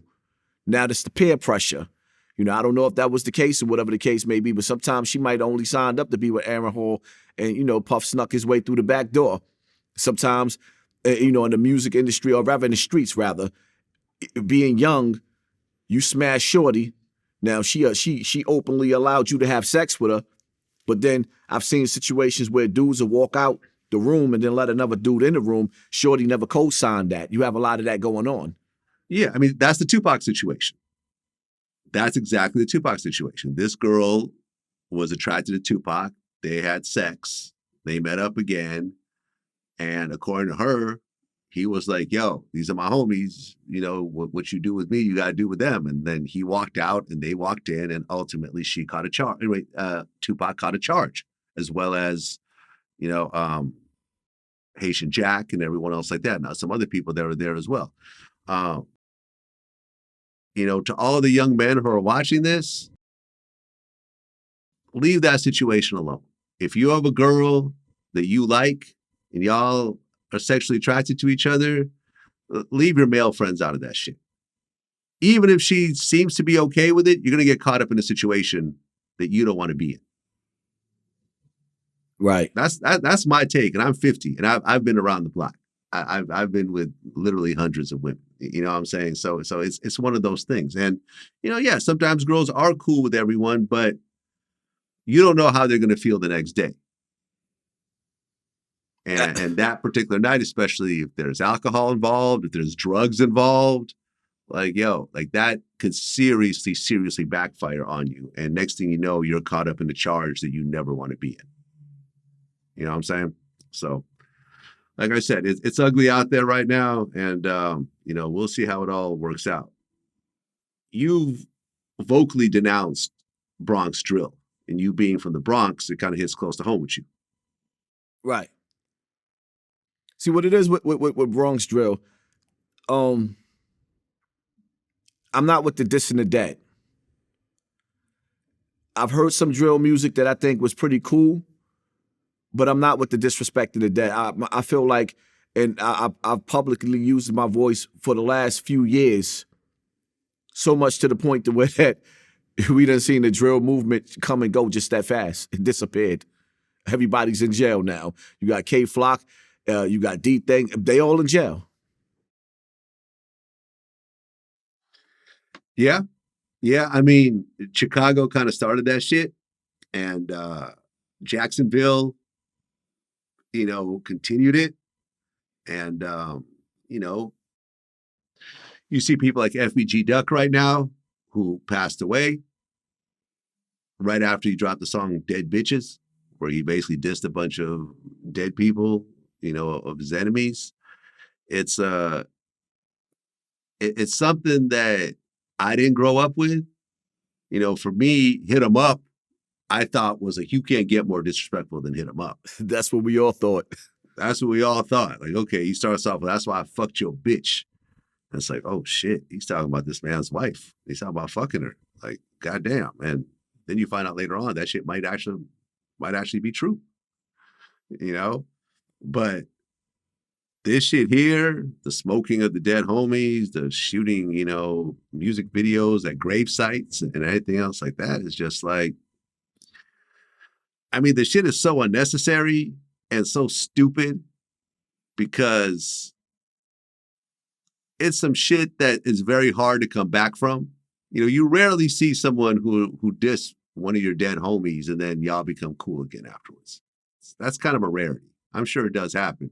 But it's like, it's so far over the line that it's just like, I just don't get it. It doesn't make any sense because at the end of the day, two people can have disagreements. Like me and Wack were at odds for 10 years. But we talked about this on camera. At no point did either one of us cross over the line. You know what I'm saying? Yeah, right. You know, he took a few shots at me and, you know, when his name came up, you know, I said what I said, but ultimately nobody went over the top with it. No one talked about family members. No one talked about, you know, smoking of the dead or you know, disrespecting like to a level that you can't be brought back. And ultimately me and him worked it out and now we're doing business together. You know, the game interview was because he allowed it to happen and I had to go through him and it ended up being a great situation. The interview with him ended up being a strong interview. It's about to come out. You could come back from a lot of shit. Like I said, I'm 50. I've squashed beef with a lot of people. Me and NLE Chopper were going at it, you know, and then we ended up getting together and doing a dope ass interview. It ended up being his biggest interview ever. So it's like, I think a lot of times these young kids feel like, fuck this dude forever. I'm never going to work it out with him. So I'm just going to say the most outrageous shit that could possibly, you know, pop in my head. When the reality is you're just mad. They're mad. If you could temper yourself a little bit, y'all could probably work it out and go on and actually have a positive situation at the end of the day. Not the way it started happening in New York, because you would have a diss song come out, and then after that diss song, there's a murder 2 days later. Then the next side making a diss song, and then there's a murder 3 days later. It was getting bad in New York, and it got so bad to the point to where that after a while, DJ Drewski was like, yo, I'm not even playing this music anymore. Yeah. And then, you know, I believe I was the voice that caused that. I could be wrong, but then even the mayor came out and said, you know what, I'm going to put a stop to drill music. That's when Mano came out and Fabio Foreign and all the rest of them like, nah, you know, we can't do that. Like, at that point in time, it was time to put your foot down because now it got so bad to where that the drill movement wiped itself out and all of these pillars of hip hop remained silent. I don't care how high you are in the rap game, under no circumstances, whether you Rakim or you Nas, where they were supposed to sit back and watch so many of these young boys die through the drill music and just say nothing. And this is where I lost respect with the godfathers of hip hop, the pioneers of hip hop, of everybody, because it was like, let me just mind my business. If you are the father, the uncle, the cousin of, if you're the pillars of hip hop, how do you watch these young boys slaughter each other like that? Well, yeah. I mean, if you look at my interviews, and I've interviewed a lot of people, unfortunately, that passed away violently. And if you listen to my interviews, like FBG Duck, why don't you move away from Chicago? Nah, I don't want to do it. Next interview, why don't you move away from Chicago? Like, your brother just got killed. Nah, I'm good. Mo 3, Young Greatness, like the list goes on and on and on. But in a lot of these interviews, I will say, okay, he said this, you said that, whatever. Can y'all work it out? I actually, a lot of times I'll know both the people. I'll be like, I'll get y'all on the phone together. Nah. But sometimes things do work out. But I feel like if I ever do an interview with somebody and there is some beef, questions which will come up, in that conversation was, okay, this happened. How can y'all work it out? And sometimes that does happen. But I have to at least throw it out there as someone who's a little bit older, because fanning the flames of this is not going to work. It's just going to create more chaos. But at the end of the day, everyone's an adult. People are going to act accordingly, how they want to act. And yeah, man, it's sad. It's sad. I mean, I interviewed Chef G. He's locked up right now. I never interviewed K Flock, but he was a big figure in the New York movement, and he's locked up over a murder. Yeah, man, it's a mess out here. I hope K Flock and D Thing. I'm in contact with D Thing's mom, and with K Flock, I really wanted to get in contact with that young boy just so they could hear the voice. But it's like, at a young age, and even sometimes as a grown man, you feel like you have something to prove in the hood. That's the mentality. You feel like you have something to prove. They just don't realize that. I've seen, just recently, I was, like you said, I was in jail. 94, I'm in jail. There was a brother that came through from Idawal. I went to school with his sister. He was a young baby. I'm looking at pictures of him now coming home after 28 years in jail. Looking like an old man. And these boys don't realize that they're going to spend their best years in the penitentiary over keeping it real, over a mentality that was sold through us, that, through artists and rappers, that they send their kids to college while they send our kids to the penitentiary. That's been my whole argument. Why do I get to see your kid graduate and our kids go to the penitentiary? Why? You're making a conscious decision. Why name yourself stupid names like the Lobby Boys and then go to get the stupid door knocker chains and put it around your neck? The big stupid door knockers that we had to knock on each other's door back in the days. Why put that on your neck? You're selling the hood when you only coming through visiting. And you know damn well you don't want to live there ever again in life. It's like the street Bible. The little kid running around the living room. There's a coffee table there. The little kid is about to hit his head on the edge of that coffee table, and you let him. This is what these rappers is doing. They're making a conscious decision. Well, you touched on this before, the Keefe D situation.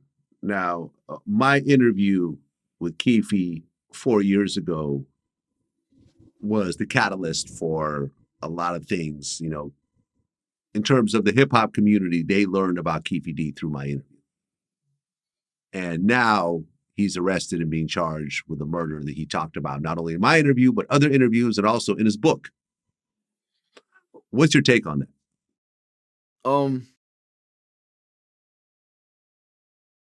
I guess it's like what people would be. Did he really get shot? Like, what's really, really going on here? It's like, is there a conspiracy here? What's going on? Because it's like, how do you sign an agreement not to go to jail, then go to jail for the same homicide that they already knew you committed? Well, it's because it's a proffer agreement. Proffer agreement is also known as Queen for a Day. And what that means is that, let's just say I'm the cop and, you committed a crime.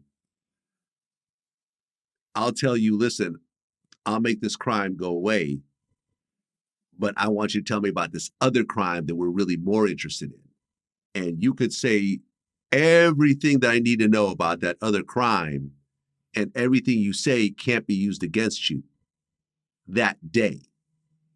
If you then turn around and choose to say the exact same thing to someone else or do an interview about that, then everything that you say at that point can be used against you. You're only protected in that one day, in that one session, that one agreement.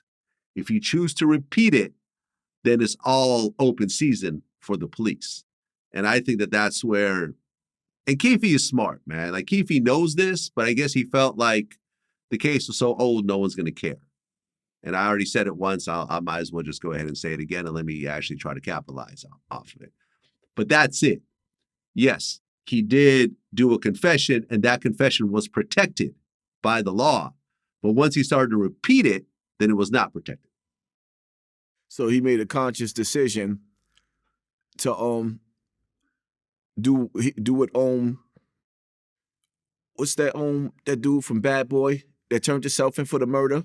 Maybe he's kind of he couldn't live with it.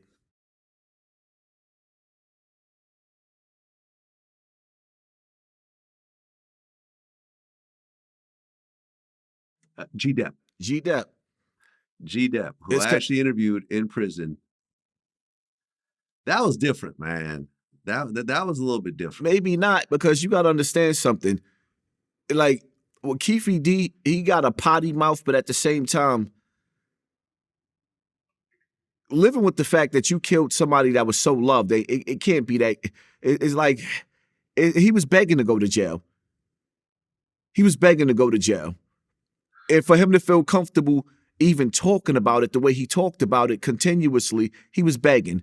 You know that you got that kind of deal on the table where you only get to talk about it one time, and you got a life sentence dangling over your head. You asking to go to jail for the rest of your life.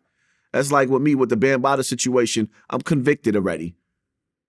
So I don't have to worry about the FBI or the government coming, because that's double jeopardy. I'm already convicted of a crime. I've been sentenced. I did my time. So I can talk about something that I've actually already been through. Now, as far as me talking about I just killed somebody 2 weeks ago, like, you out of your mind. You asking for it. No, I mean, Keefe D could have literally, had he not spoken about it, he could have been living perfectly normal right now. The thing is, Greg Kading, the detective that got the proffer agreement from him, secretly recorded him and then released some of that audio after he left the force. So I think in Keefe's eyes, he was trying to defend himself somewhat against the snitch allegations and everything else like that. But honestly, who the fuck cares? You know, I'd rather be called a snitch by a bunch of people that I'm not even, really closely associated with anymore, and have my freedom, because it's already happened. I already did what I did, as opposed to like, oh no, let me defend myself and let me explain to everyone why I did it. And let me just point out that, I'm telling the police that my nephew Orlando did it and he's already dead. So I'm not really snitching on him because he's already dead. And let me kind of bring up that distinction. Who the fuck cares? Now you're in prison, you're 61 years old, and you're facing life, or whatever the equivalent is at 61 years old. Doesn't make a lot of sense to me. G-Dep situation is a little different though, because like I said, I interviewed him and I closely followed this whole situation. What had happened with G-Dep was sometime I think in the 90s, he had robbed a man, and I guess the guy resisted. He ended up pulling out a gun and shooting him.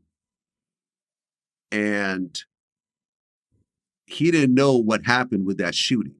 He just assumed he got shot and he survived and so forth. And for years, that just bothered him. It was always in the back of his mind. And, once he got dropped from Bad Boy, he fell into drugs. And I remember, man, when I moved to New York in like 2002, I met G-Dep up in the project somewhere. And I remember he looked rough. I'm like, yo, this is the dude from the Bad Boy videos? Like, this guy? Damn. And, he wasn't really doing music. He was kind of struggling. And I guess in his mind, he felt like, all these bad things that are happening in my life is because of that shooting. And I need to just come clean and get right with God or whatever, and go to the police and just admit to it. And his family, his wife begged him not to do it. Like, please don't do it. Please don't do it. And one day he just decided to go do it. And he went to the police station and he said, hey, there was a shooting that happened in this year on this date in this area, and I'm the shooter. And when they looked it up, they realized the guy had died. And he didn't know that. And he was like, oh shit, I guess I'm not coming home. And the victim's family, I remember the brother of the family of the guy who he killed was like, G-Dep's an idiot. Like we were over this situation. We had, this happened a long time ago. We have to deal with this all over again. This is not bringing closure to us. I don't know why he's doing this, but he's in prison right now because he felt bad. And it's, man, an ego's a weird thing, man. It's just like, it'll make you do the dumbest shit. And that's the G-Dep situation. I think it's different than the Keefe D situation. I only got one question for G-Dep. Would he do it again? Would he actually go back to that precinct and tell them what he did to do that time all over again? Because prison is it's no joke. Yeah. Yeah, man. I've got locked up for a couple of days here and there, and it was horrible. Like, I don't know why anyone would go back. Like, once you do it once and you see what it's like, I don't know why anyone would ever do a crime on any level to go back to that situation. Unless, the only two reasons I could ever find for it is you just can't make it on your own. You just can't get your life together to the point where you could have an apartment, pay your bills, keep a job, and you just want to go somewhere where you don't have to worry about any of that. You know what I mean? And there are people like this. Or maybe you just like men and you want to be around men all the time. Maybe you're gay and you want to be in a situation where it's fully accepted and you don't like women anyways. You just want to be a bunch of, that's why I feel like a lot of these dudes are always going back over and over again. It's like, okay, come on. Like, what's going on here? Like why would you keep putting yourself in a situation where you're not around women at all? Because some people always think that they're going to get away. And they don't realize they're not good at what they're doing, so they never get away. And they keep on telling, well, this time I'm going to get away. Some people, there's people that specialize in crimes. They do crimes for 20 years and say, all right, I ain't doing it no more. I ain't gonna run out of luck. Then there's people that every time they touch something hot, the stove burn them, and they go to jail every single time. And it's like they get out and like, all right, I'm gonna try it this time because I seen everybody else get away. No, it wasn't meant for you. And every time they commit a crime, they end up in jail. And if you talk about, in terms of your lifetime earnings, you'd be better off having a job at McDonald's than being in prison. Yeah. Because, you know what I'm saying? All the drug kingpins that I ever interviewed, I remember I did the math once. I went through a bunch of interviews and I looked at how long, these various drug dealers were on the street making a lot of money versus how many years they got. And it was about a 5-to-1 ratio. If you were balling out for a year, you'd get about 5 years. If you were balling out for 5 years, you'd get 25 years. And if you do the math, and usually when they come out, they have nothing. They put, me and Freeway Ricky talked about this. They would give cash to certain people they trusted. That cash would get spent up. They would put property in other people's names. And once they got out, those people didn't want to sign that property back over to them. And what are you going to do about it? You bought it through drug profits. You can't say this is really my property. And once you do the math, you've probably made about minimum wage this whole time. But not only were you making the equivalent of minimum wage, but a bunch of that you're in prison. So the McDonald's worker actually wins in life more so than you do. That's how I view it. In the long run, yes. Mm-hmm. There's nothing, one thing I tell people all the time is like, you can't get an hour back. And a lot of dudes brag about being in jail, but they never really tell you how they come home and their kid that was once a child is now a grown man, or they got a young daughter that they don't have a relationship with anymore because of that. That those are the stories that they leave out. What happens with that child throughout all those years with you not being there? Mm-hmm. Well, not only that, but they come out with a felony, which is essentially forever punishment. So now they have problems getting a job. Now they have problems getting an apartment because a landlord can legally turn you down if you have a felony. They can't turn you down because you're black or because you're gay or because you're Muslim or whatever else. Now that's illegal. But they could say, oh, you have a felony on your record? No, I don't want you living here. You can't do anything about it. So then you end up having to find a woman to live with. Everything's under her name. You got to deal with her rules. You get emasculated. You can't get a job because you have a felony. So you end up, okay, well, let me go back and do something illegal to make some money. And then you're right back in the prison system once again. Right. Pretty much that part. So then I tell dudes, when you get a certain age, right? That's like me going to jail right now, 47 years old. I do 10 years in jail. Who am I coming home to? Your wife ain't staying. Your wife ain't staying. Right. 10 years right now. And I mean, you'd be lucky if that does happen. But for me to have to lay on somebody's couch at 50-something years old, it's like, nah, absolutely not. Yeah, man, listen, I interviewed Casanova 2 times. We did one interview when he was first started. People like to say that my interview was somehow involved in his, conviction. Had nothing to do with what he got convicted for. Absolutely not. I went through the paperwork, but now he's gotten convicted for a RICO charge, and his girl's like, oh, I'm going to stay with him, and we're going to see what happens. That might be true for the first few months, might be true for the first year, but she's still a pretty girl. She's still young. At some point, she's going to be like, well, I have my own life to live. I'm not hoping this happens, but the reality is the reality. See, it's sad. I mean, I like Casanova. In a case like that with Casanova 2 times, I could see her somewhat staying because when he come home, he'll still be getting show money. The same way to where, we all know that we heard Pap name and Pap been around, but Pap, Remy took Pap to a new level. It wasn't just K-Slay. When Remy came home from jail, Pap and Remy together, their story became a household thing where people wanted that Papoose kind of love. And that's what they compared their relationship to. So when Cass come home from jail, if Shorty's smart, she know Cass is still gonna have somewhat of a life in the industry, a little bit of a buzz. He gonna get a couple of shows. To as with her, as these years go by, she might not look the same anymore. Cass might not even want her anymore. Well, Casanova got sentenced to over 15 years in the feds, which means 85%. So you're talking about, 13 years or so? Will certain people embrace him? I hope so. But he's not going to come out and doing 50K shows or anything else like that. He's going to have to, a lot of his fans are going to be way older, passed away. He didn't have a whole bunch of music that he's going to keep dropping. It's not a cool situation on any level.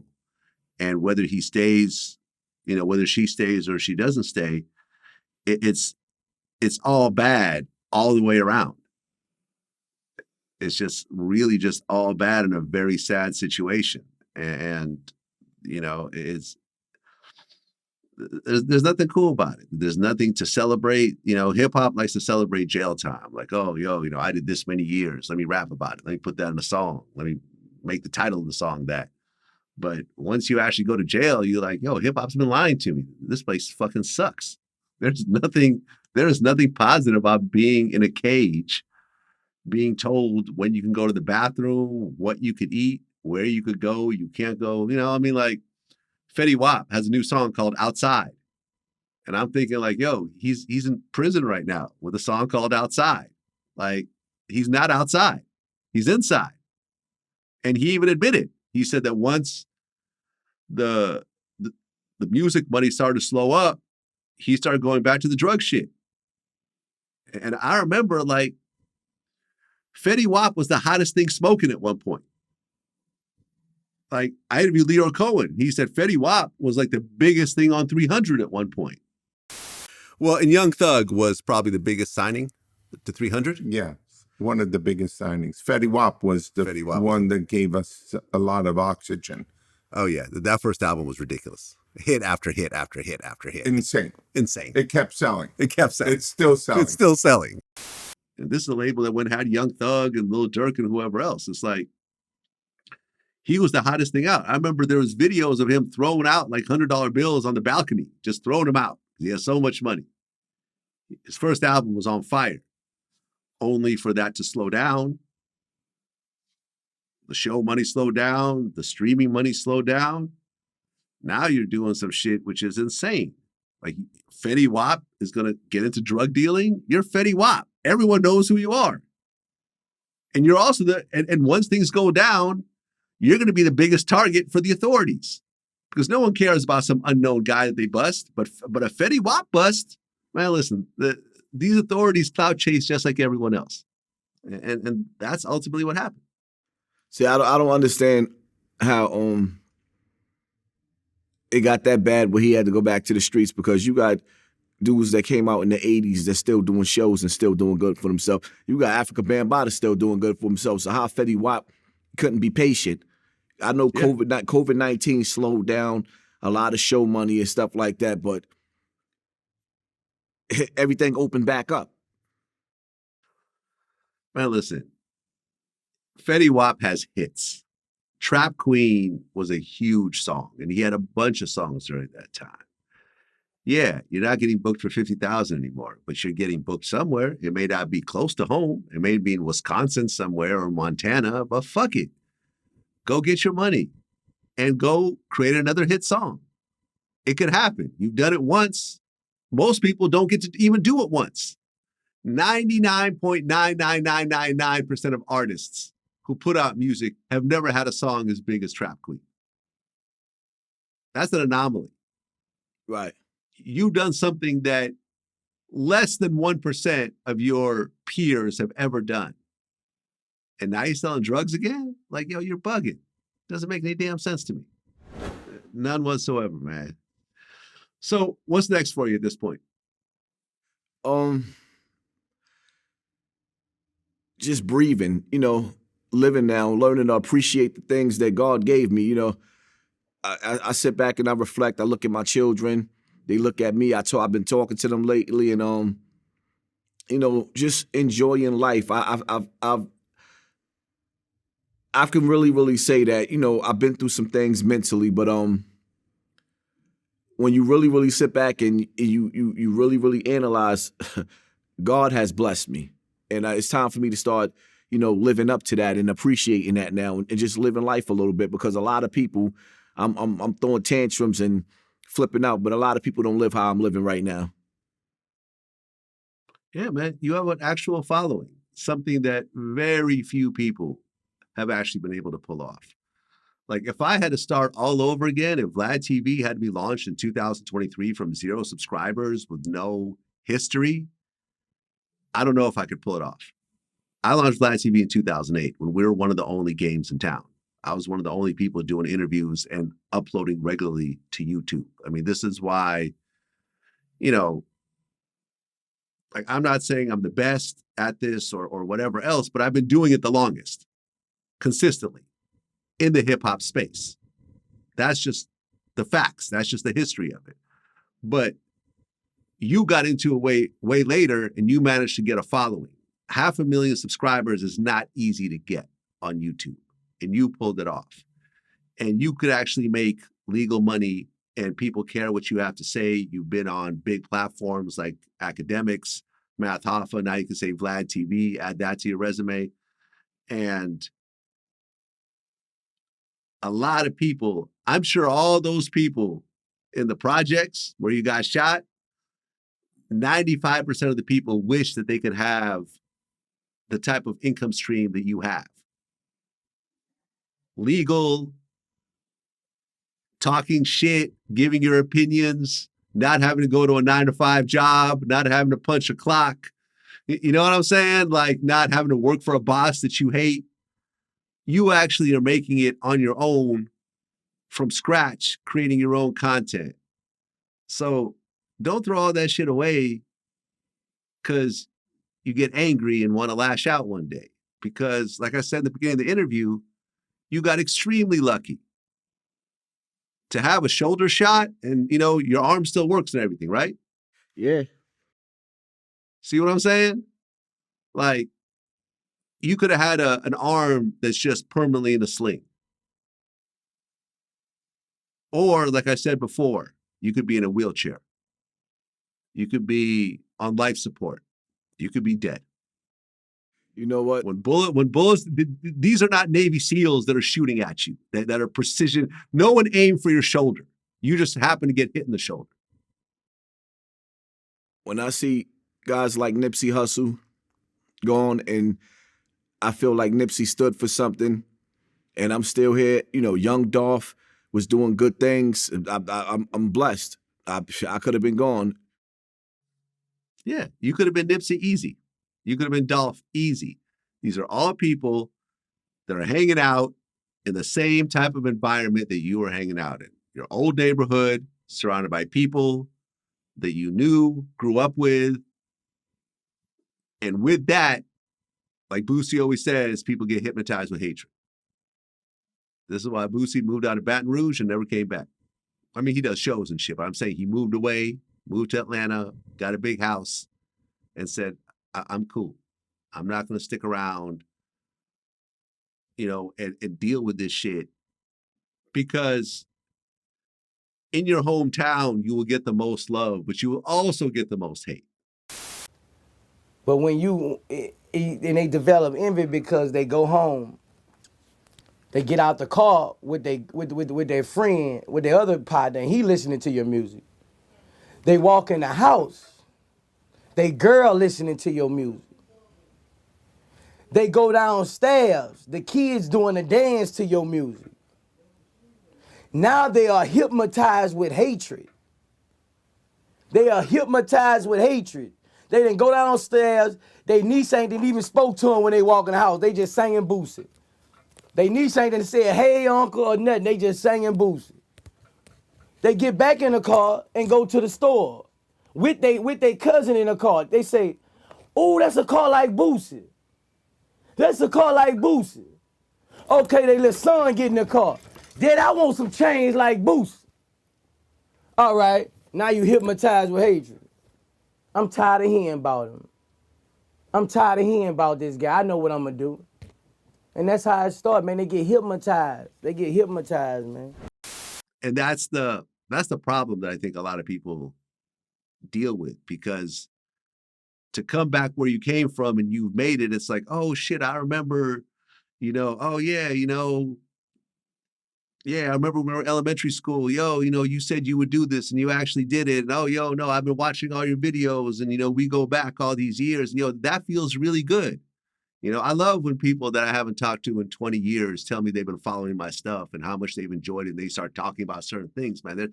There's nothing like that feeling. But at the same time, there's those people that were around you who haven't done shit with their lives.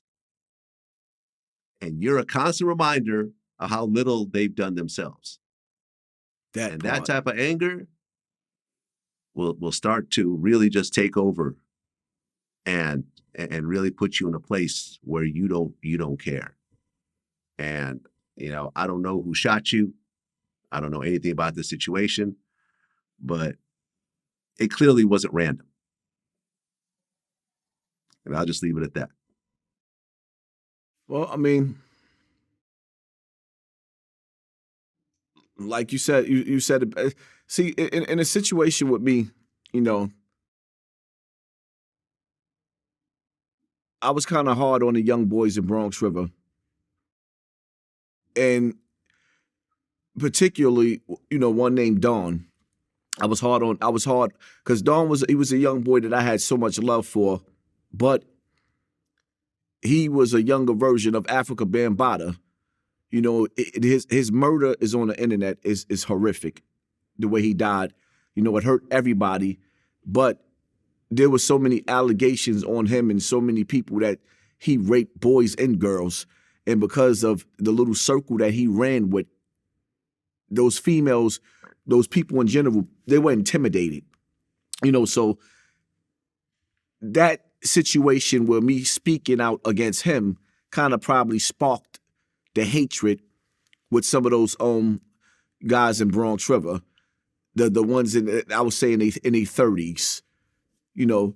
And with me, I have to apologize to the younger generation because the younger generation wasn't around for Afrika Bambaataa.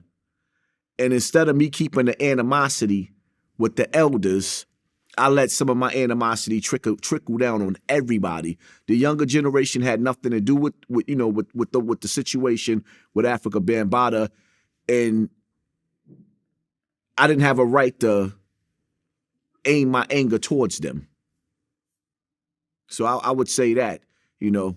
But for the most part, with the situation with Dawn, you know, I'll say this to Bronx River. Some of y'all mad at me for saying what I said, but how do you stand next to a dude? I mean, this dude was so much of a tyrant, he knocked his mother out unconscious in the middle of the projects. And we ain't talking about an 18-year-old, but this dude was like 30 years old, maybe 28, 30 years old, knocked his mother out in the middle of the projects. Most men that I know don't have the balls to raise their hand at their mother. We get mad at our mother, we walk away. To actually pick up your fist and knock your mother out, he doesn't respect anybody. You know, so that's what you're defending.